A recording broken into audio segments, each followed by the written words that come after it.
Marami sa inyo ang napapatawa kapag nakita ninyo ang mga ganitong klaseng marble, no? Pero hindi ninyo alam kung ano talaga ang totoong pangalan nito. Atin pong alamin at atin pong ipapakita sa inyo kung magkano ang presyo ng mga ganitong klaseng jewelins na sinasabi po ng ating mga kababayan. Kaya tutok po kayo kasi tutuklasin natin ito pong mga ganitong klaseng marbles na gemstones na napaka mahal.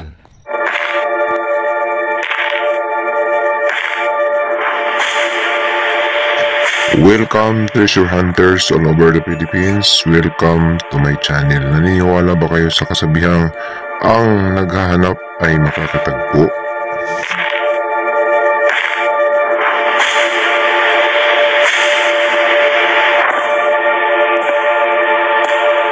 Welcome back again sa aking channel mga ka-treasure hunter Luzon, Visayas, Mindanao. Tayo na naman po ay magbabalik sa atin pong topic na ibabahagi sa inyo sa araw po na ito tungkol po dito sa mga kakaibang jewelins, no? Jewelins na gemstones, at ipapakita natin sa inyo ito pong mga jewelins na ganito kung magkano po ang presyo nito. Vintage po ang tawag dito. Ito po ay tinatawag na marble, no? Pero ito po ay isang uri ng gems o mga mamahaling jewelins ang sabi nila. May mga mumurahing jewelins, may mamahaling jewelins. Magkano nga ba ang presyo nito? Ano ang tawag dito, no? Ito po ay ating isi-search, no? Ang tawag dito mga ka-treasure hunter, ito po ay tinatawag na toy agate marble o Christensen toy agate marble. Ito po ay isi-search natin kung magkano ang presyuhan nito sa online. Si marami po sa ating mga kababayan na tinatawa-tawanan lang itong mga ganitong klaseng marble, no? So hindi po ito matatagpuan sa Pilipinas. Ito po ay matatagpuan lamang sa ibang bansa kagaya ng Hong Kong, China, Myanmar, Singapore. Ito po ay tinatawag na toy marble. Nilalaruan po ito ng mga mayayaman, no? At ginagawang parang display sa kanila pong mga bahay, sapagkat ito nga ay isang uri ng gems na ginawa nilang marble. So mabigat, no? Napakaganda. Yan, titigan napakakinang kapag tiningnan natin, para siyang basa sa malayo. So silipin natin mga ka-treasure hunter yung presyo talagang totoo nito sa online. So panoorin ninyo ito pong atin pong isi-share sa inyo. So punta tayo sa online, sa internet. Pasok tayo sa Google mga ka-treasure hunter para makita natin yung presyo ng atin pong hinahanap na toy marble na pinagtatawanan ng atin pong mga ka-treasure hunter. So Google, no? Ayan. So na-type na natin yun kanina, no? Ito ay Old Blue Agate Swirl Toy Marble Christensen. Yun po ang kanyang ano, no? 14.2 mm. Jewelin nga talaga, no? Kapag tiningnan natin. So mga jewelin siya mga ka-treasure hunter. Pero ito po ay mga minimal tinutunaw na gems, no? Na kanila pong naubin. Mga gemstone po ito na ginawa nilang marble. So hindi po ito ordinaryong kristal. Napakatigas po nito. Agate Swirl Toy Marble. Mga mayayaman ang nito naglalaro. Mga anak ng mga billionaire. So punta tayo sa presyo sa eBay. So nakita ninyo magkano ang presyo. Isang piraso lang yan mga ka-treasure hunter. $179 ang isang piraso, no? So ang liit niyan, jewelin lang yan. Makikita ninyo pinagtatawanan ng atin pong mga ka-treasure hunter na natatawa. Jewelin lang yan. Ang jewelin na yan ay halos 10,000 pesos ang isa, no? Kaliit. So sa dami ng atin pong nakuha ay treasure talaga ito mga ka-treasure hunter. Halos 10,000 ang isang piraso pa lang, no? Yan, Christensen po ang tawag dyan. So marami siya, may pagka blue, bluish ito. Ito yung halos kapareha sa akin. Light blue, no? Punta tayo $179.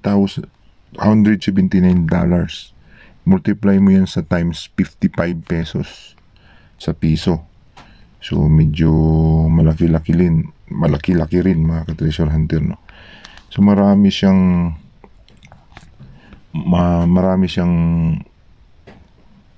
halo na color, no? Puti, may pagkaputi, no? Parang may pagka blue pag nasa dilim. Ito ay ganun din, no? Makikita natin may pagka blue.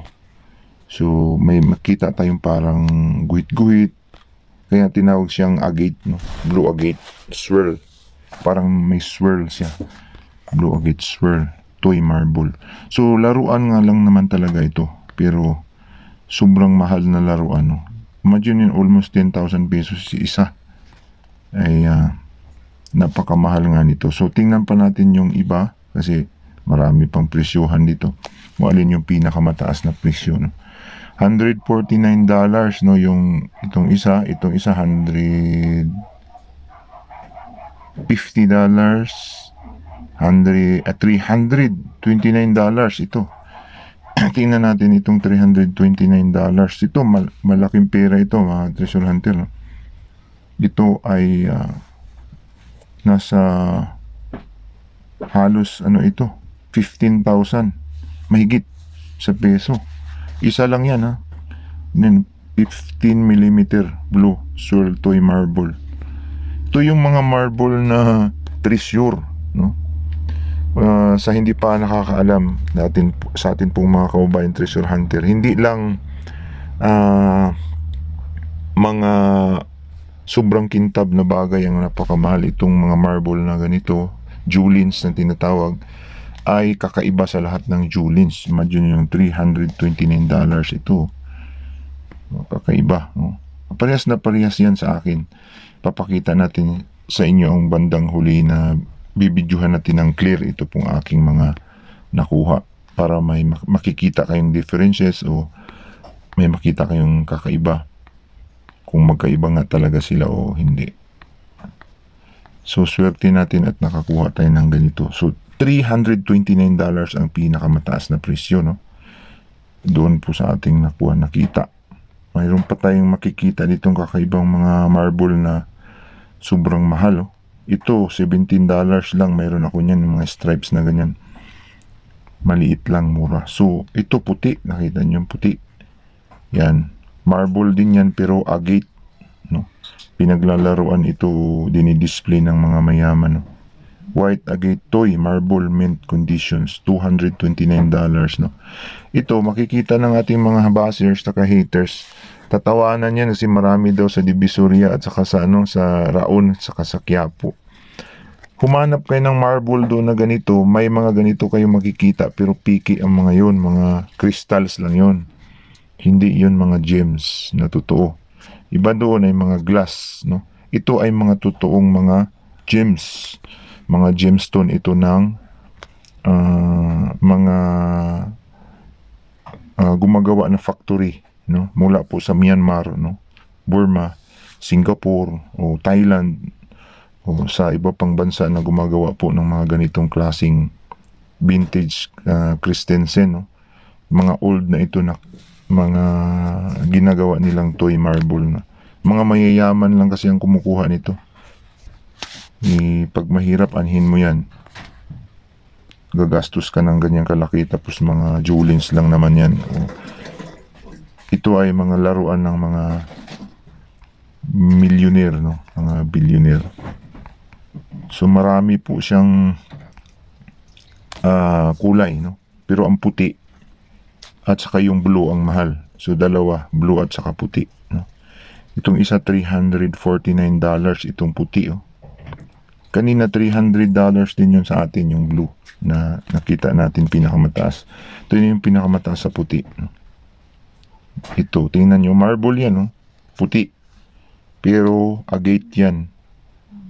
Na ibig sabihin ng agate, mga gemstones yan, yung mga nakukuha nating mga bato sa sapa na pag pinaslight na natin tumatagos. Tinutunaw nila yan, ginagawang ganyan. So mga gems yan. Binubuo nila, no? Tapos ginagawang toy marble. Imagine yung $349. Yan po ang pinakamataas dito po sa mga ganitong klaseng mga Julins na laruan, no? So papasilip natin sa inyo, no, ay yung close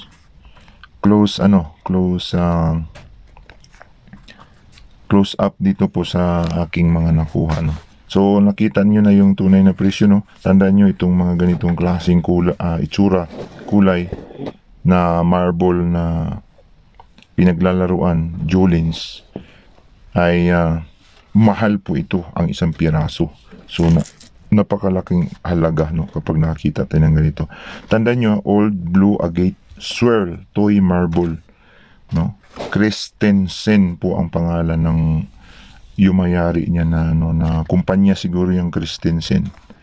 Yan po yung kwan. So punta tayo ulit doon sa akin pong kwan, sa mga items, no, kung ano ang pinagkaiba. Silipin natin sa liwanag yung aking, kung magkaparihas ba dito, no, yung mga ano na ito, mga Julins na ito. So nakita nyo yung blue at saka puti, no? Ito nag-iiba-iba ito ng kulay. Pwede minsan nagbo-blue, minsan pumuputi ito. Hindi natin maintindihan ang kulay niya. So ipapasilip ko sa inyo ng close up yung kaparihas talaga sa kanya, no? So makikita natin para siyang bluish, oh, na yun talaga ang kanyang kulay, oh. Makikita niyo yung agate, no, na parang may parang guhit-guhit. Makikita niyo yung parang guhit-guhit. Kuha pa tayo ng iba. Ayan, oh. Ayan siya, oh. Yung nakikita niyo kanina sa close up, agate ang tawag diyan, yung parang may variation ng guhit, no, swirl, parang ganun, swirl. So ito siya, yung nakita natin kanina. So marble nga talaga siya, pero kakaiba siya, no? Kakaiba na marble. Nadumihan na ito sa tagal nito, vintage to, no? Matagal na ito. Ito po ay iniwan sa atin nung kakilala nating Chinese, no? Marami po ito, galing siguro ito ng Myanmar, Burma, no? Napakamahal po nitong ganito palang klase. Nung una hindi ko alam ito. Tapos dinidiscovery ko lang. Tapos nung nakita ko na sa online pala, kakaiba palang presyuhan ito. Kasi tatapon ko na sana ito, eh. Si Julins lang naman. Pero nagtataka ako kasi hindi nagagasgasan ito. Kahit anong pukpuk ko dito, sobrang tigas, eh. Yung hindi mo pukpukin ng napakalakas ito, ay hindi mababasag ng basta-basta ito. Hindi rin nagagasgas ng basta-basta ito. Yung pala, isa palang uri ito ng gems na mamahalin, no? Makikita natin yung swirl, no? Yung parang nakita nyo kanina doon sa Google, no? Nakita ninyo yung kaparihas talaga sila, oh. Yan. So kung makakita kayo ng mga ganito, treasure, ilang piraso ito, sobrang dami ito. 15,000 ang isa, no? Isang ganito, 15,000. Ilan yan, no? Mayroon pa doon, no? Ang dami nga nito, naibigay ko yung iba, no? Naibigay ko dun sa iba kasi akala ko ito walang kwenta. Yung pala, ang mahal. Kaya nagtataka naman ako kasi pag tiningnan mo sa madilim yan, no? Pag tiningnan mo yan, kumikislap, no? Pag sa malayo, kahit hindi mo binasa, parang basa ng oil. Kaya sabi ko, ibang klase ito, mamahalin siguro ito. Kaya napag-isipan kong i-search ito at nakita ko nga na ito nga talaga legit na mamahalin. So napakarami ito. So pwede itong maibenta kung sa mga nangunguliksyon, no? Ipopost ko lang, Christensen ito. Toy marble ito na napakamahal. Ginagawa nito, dinidisplay nila ito sa mga billionaire, no? Sa mga bahay nila, sa mga negosyo nila. So siguro may mga ibig sabihin sa kanila ito, no? Itong mga gems na ganito. Sinubukan ko itong butasin. Bumili ako ng drill. Hindi ko kayang matablan kahit hindi matablan siya kahit kunti. Ayan, talas na ng drill ko, eh. Hindi man lang magasgasan yan. Saka sa tagal niya, no, kumikislap pa rin, no? So yun po, yun ang ating pinakita sa inyo. Itong pinakita natin sa inyo na treasure ito natin nakuha. Kaya lang, ang hirap naman hanapan ito ng buyer. Siguro sa mga nangunguliksyon, pag nakita ito, ay pwede nilang mabili ito. No? Bihira lang kasi ito at saka hindi ito binibili ng mga mahihirap, mga mayayaman yung bumibili ng ganito.